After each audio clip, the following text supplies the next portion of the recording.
Venom: The Last Dance just came out, and I got a few things to say. And I saw this movie this past Friday, so I've been marinating on it a little bit, because to be honest, I was a little bit surprised with how I felt about this movie. And I was surprised because I loved the first two movies, but this one just did not hit, not even close to as much as the first two, and especially Let There Be Carnage. I feel like there are a few big reasons why this movie did not work for me, and number one is there is just no villain. I mean, technically there is, but he's in the background, he doesn't do shit, and he has like 4 lines. Not very memorable. Anyway, his name is Null, and he's a dweeb. And then the only other things are like things that could be classified as villains are these big monsters called like xenophages. But all they do is attack shit, don't die, and don't speak, don't have any character to them whatsoever. They're just big monsters. Super fucking basic, bro. And it's particularly frustrating because I feel like the first two movies had great villains with Riot and Carnage. 2 actors in Riz Ahmed and Woody Harrelson that just went all out and looked like they were having so much fun, and then you replace it with just monster. And the other issue for me is just that the entire plot is kind of dumb. And I'm not going to act like the first 2 Venom movies are written pristinely or anything like that. But the third one throws in weird wrinkles like Venom and Eddie not being able to fully transform because it would alert these like xenophage monster things. Like, yeah, that's a genius move. Make sure Venom can't turn into Venom in the fucking Venom movie. They also spend a good chunk of the runtime with this like family, like giving them like rides and shit like that. And I don't know, man. It just slowed the movie down for me. I found those scenes very boring. Also, fuck you, Sony, for casting RZA fans knowing damn well that everybody would be expecting some sort of Dr. Connors type connection and then doing nothing. Not even a slight nod, like a fucking joke in the movie, like, hey, you guys know this guy used to be the Lizard? Like, no, we don't get dick. They just cast this motherfucker to fuck with us, and they know damn well what they were doing. The runtime of this movie also perplexes me because it's like 15 to 20 minutes longer than the first two, and they somehow do less with more. You know what, bottom line, if I had to use one word to describe this movie, it would be empty. Like, I really remember one scene that like kind of stuck in my head because I thought it was funny, and that was Venom and Eddie at the casino, and they run into Mrs. Chen, and obviously, you know, like I said earlier, Venom can't turn into Venom, but he just says fuck it and turns into Venom anyway, and doesn't care that the xenophages are gonna come and get him because he wants to dance with Mrs. Chen. I love that. Favorite part of the movie, favorite scene, I love that shit. That was good. But everything else...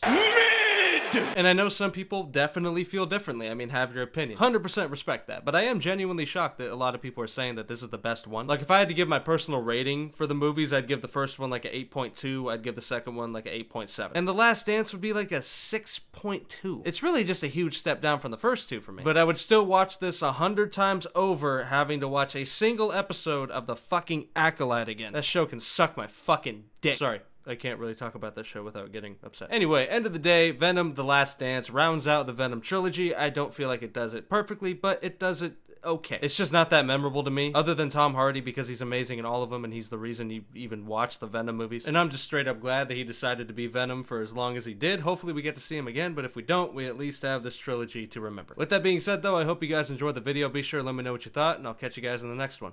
Peace.